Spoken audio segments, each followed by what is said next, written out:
നമ്മൾ നിസ്സാരമായി തള്ളിക്കളയുന്ന 4 കാര്യങ്ങൾ സൂക്ഷിച്ചാൽ അവന്റെ വീട്ടിൽ ബറക്കത്ത ഒരു കാലത്തും അള്ളാഹു ദാരിദ്ര്യം തരൂല. അള്ളാഹു നമുക്ക് ഈമാൻ നൽകുമാറാകട്ടെ. പറഞ്ഞു തരട്ടെ 4 കാര്യങ്ങൾ. 1 ഇൻഷാ അല്ലാഹ് ചെയ്തൂടെ? 1, സുബഹിക്ക് മുമ്പേ എഴുന്നേൽക്കുന്നവൻ അള്ളാഹു ഒരു കാലത്തും ദാരിദ്ര്യം കൊടുക്കില്ല എന്ന് നബി മുഹമ്മദ് മുസ്തഫ. സുബഹിക്ക് ബാങ്ക് വിളിക്കുന്നതിന് മുമ്പേ എഴുന്നേൽക്കുന്ന മനുഷ്യൻ. സുബഹിക്ക് എഴുന്നേൽക്കുന്നില്ല, പിന്നല്ലേ മുമ്പ്. മനുഷ്യ സുബഹിക്ക് നേരത്തെ എഴുന്നേൽക്കണം.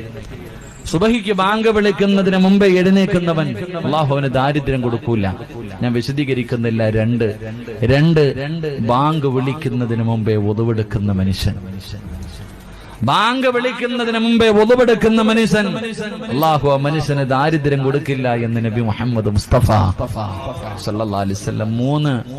3 സുബഹിക്ക് നേരത്തെ എഴുന്നേറ്റു, ഒതുവെടുത്തു, ബാങ്ക് വിളിക്കുന്നതിന് മുമ്പേ പള്ളിക്കകത്ത് കയറിയിരിക്കുന്ന മനുഷ്യൻ, മുസല്ലയിൽ കയറിയിരിക്കുന്ന പെണ്ണ് അല്ലാഹു അവൾക്ക് ഒരു കാലത്തും ദാരിദ്ര്യം കൊടുക്കില്ല എന്ന് അഷ്റഫുൽ ഖൽഖ് നബി മുഹമ്മദ് മുസ്തഫ. 4ാമത്തെ കാര്യം നമുക്ക് ഇത്തിരി കഷ്ടപ്പാടുള്ള കാര്യമാ. വിത്ർ നമസ്കാരം കഴിഞ്ഞാൽ ആവശ്യമില്ലാത്തത് സംസാരിക്കല്ലേ എന്ന് നബി മുഹമ്മദ് മുസ്തഫ.